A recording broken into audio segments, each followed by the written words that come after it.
मध्य प्रदेश के बालाघाट से खबर पर रुख करते हैं, जहां बालाघाट जनपद की किसी न किसी मुद्दे को लेकर अक्सर विवादों में घिरकर सुर्खियों में बने रहने वाली ग्राम पंचायत भरवेली फिर एक बार सुर्खियों में आकर राजनीति का अखाड़ा नजर आई।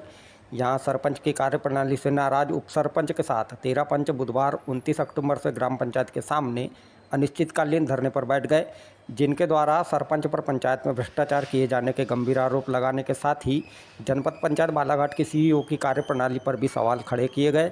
इधर उप सरपंच और पंचों द्वारा अनिश्चितकालीन धरना प्रदर्शन पर सरपंच श्रीमती गीता बिसेन ने इसे ग्राम के विकास में बाधा डालने की कोशिश बताया। वहीं उन्होंने उप सरपंच पर पलटवार कर कहा कि बाहरी लोगों के इशारे पर उप सरपंच आए दिन ऐसा कर गाँव के विकास में बाधा डालने का काम कर रहे हैं। अब बताएंगे, आज से आप लोगों ने यहाँ पे बैठ गए हैं धरने पे, क्यों बैठ गए हैं, कितने लोग बैठे हैं और क्यों बैठे हैं?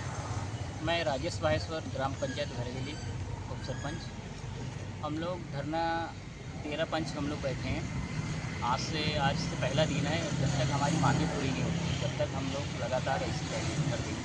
हमारी मांग ये है कि हम बस इतना ही चाहते हैं कि हमें 3.5 साल का जो हमारी गाँव की जनता का पैसा है, जो हमारे देश का पैसा है, आपने विकास किए पर उसका हिसाब दीजिए। बस हम इतना ही अनुरोध करते हैं गीता बिसेन से और हमारी जनपद सीईओ पुलस्ते मैडम से, एडीएम सर से, कि आप हस्तक्षेप करके ग्राम पंचायत में आके हमको कम से कम हिसाब दे दीजिए। हम और जो जांच लगाएं उसका जांच कर दीजिए। हम अपनी धरना कल ही ख़त्म कर देंगे। ये अनिश्चितकालीन है जी।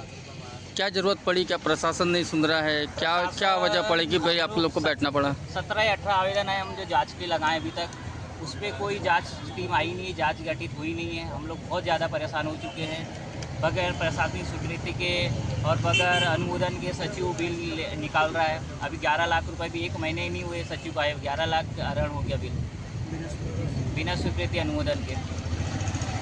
तो आप लोगों ने क्या शासन प्रशासन से फरियाद नहीं की क्या भाई ऐसा ऐसा हो? फरियाद की पूरी लिस्ट रखी हुई था, इतनी पूरी फरियादें रखी है, इतनी एक फाइल बन चुकी है। 17 फाइल है हमारे पास, पूरे जगह हम लोग दिए, पर एक भी जांच टीम नहीं बनी अभी तक। कब तक चलेगा ये आपका? जब तक के हमें हमारी मांगे पूरी नहीं होती। हमें सबसे पहला मांग है हमारा कि हमारे गांव का टैक्स का पैसा जो मोबाइल से हमें मिला है 40 से 45 लाख, उसका हमें हिसाब चाहिए। और जो हमारे ग्राम कोष की राशि उसका हिसाब, और सरकारी जो पैसा है 15 वित्त 5वां वित्त, उसका हिसाब हमें चाहिए। और जो हमने जो शिकायत की, जो भ्रष्टाचार हुआ है, आपके सामने बर्दाश्त नहीं कर सकते। ये देखिए हमारे पास एक बिल रखा हुआ है, ये बिल रखा हुआ है, ये ऐसा ब्लॉक करके बिल लगाया जाता है पंचायत दफ्तर में। ये भ्रष्टाचार हो रहा है, लोगों को अंधा करके रखे हैं। ठीक है, आपको परिचय बताएंगे। मैं वार्ड नंबर 8 से परवीन खान हूँ। क्या है आप? मैं वार्ड नंबर 8 से परवीन खान पंच हूँ। ये आप पंचायत के सामने आज धरने पे बैठे हैं, क्यों बैठे हैं? हम हमारी जो 3 साल का आय गए का ब्यौरा था वो मतलब हम हिसाब मांगने के लिए बैठे हैं। तो आप तो पंचायत से ले सकते हैं ना, पंच है, आपको क्या अधिकार नहीं है क्या? नहीं, अधिकार दे ही नहीं जा रहा है ना, क्योंकि हमारे को क्या बोला जा रहा है, कभी मीटिंग होती तो हमको हिसाब नहीं बताते, कितना टीएस हुआ वो नहीं बताते, कितना खर्च हुआ वो नहीं बता रहे। वार्डों में काम हो रहा है, पंचायत बनी, सारी दुनिया की चीज़ काम हो रहा है। हम नहीं बोल रहे कि नहीं हो रहा है, मगर हमारे को हिसाब ही नहीं मिल रहा है।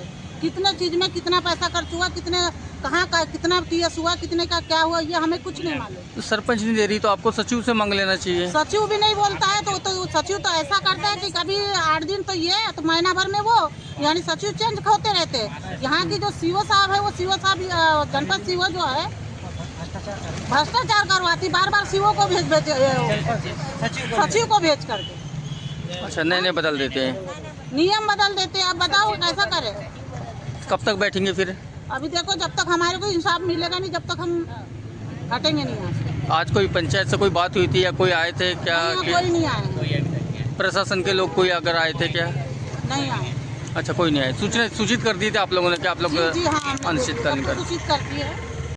भाभी जी बताएंगे, पंचायत के सामने जो है धरना प्रदर्शन चालू है, उप सरपंच सहित 13 पंच लोग धरने पे बैठे हैं, क्या है पूरा मामला? देखिए, यहाँ पे सभी को दिख रहा है गांव का विकास हो रहा है। एक तरफ मैं और मेरे साथ पंच लोग हैं, हम सब गांव का विकास करवा रहे हैं, बाजार बनवा रहे हैं, और एक तरफ जो चाहते हैं कि गांव का विकास ना हो वो धरने में बैठे हैं। तो ये मुझे बताने की ज़रूरत नहीं है, सभी को दिख रहा है।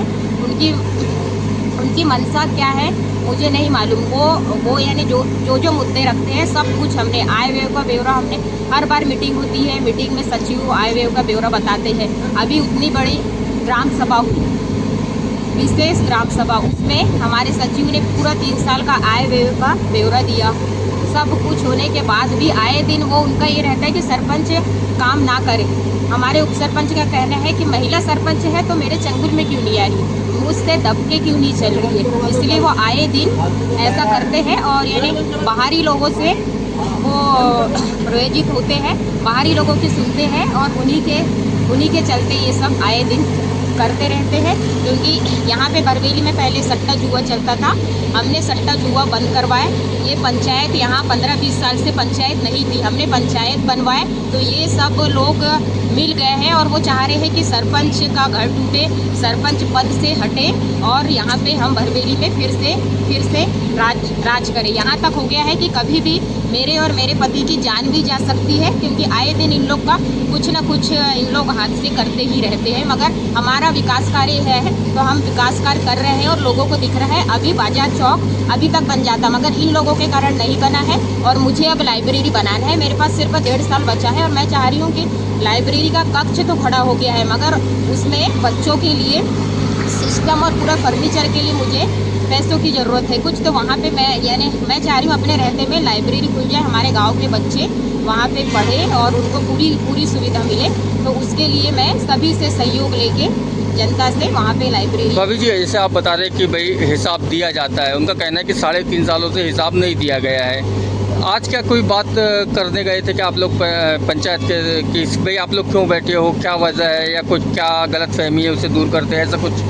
भैया वो तो बात ही नहीं करते ना। मैं तो मीटिंग में हाथ जोड़ के उनको कहा कि अभी तक जो भी हुआ, हाथ जोड़ के मैंने खड़े होके कहा कि अभी तक जो भी हुआ सब कुछ मैं भी भूल रहा हूँ, आप भी भूलो और अपने पास 1.5 साल बचे हैं। आप अपने वार्ड के जितने भी काम हो वो करवा लो, क्योंकि हमारा जो बड़ा काम था पंचायत बनाने का, पंचायत बन गई है, उसके बाद बाजार बनाना है। बाकी आप ही लोग अपने वार्ड के काम कुल मिला के जो जानबूझ के काम को अवरुद्ध कर रहे हैं और भ्रमित कर रहे हैं लोगों का, ऐसा कहना आपका? अभी तक बाजार और लाइब्रेरी भी बन जाती मगर उन लोग के ना चाहने के कारण इतना लेट हो रहा है। मगर मैंने भी अब ठान ली हूँ, कुछ भी हो जाए, चाहे मेरी जान चले जाए, मगर मैं लाइब्रेरी बना के रहूँगी और बाजार भी बना के रहूँगी। तो बाजार तो मैंने चालू कर दी हूँ और मैं अभी दिसंबर तक लाइब्रेरी भी बना के रहूँगी, क्योंकि मैं चाहती हूँ मेरे बच्चों का, मेरे गांव के बच्चे पढ़े और कुछ अच्छे स्थान में जाए। समय ऐसे निकलते जा रहा है, इनको समझ नहीं आ रहा है। बाहर के लोग गुरु पटेल, तबरेज़ खान, इन लोग को चढ़ा रहे हैं और आए दिन शिकायत और कुछ ना कुछ मुझे रोकने के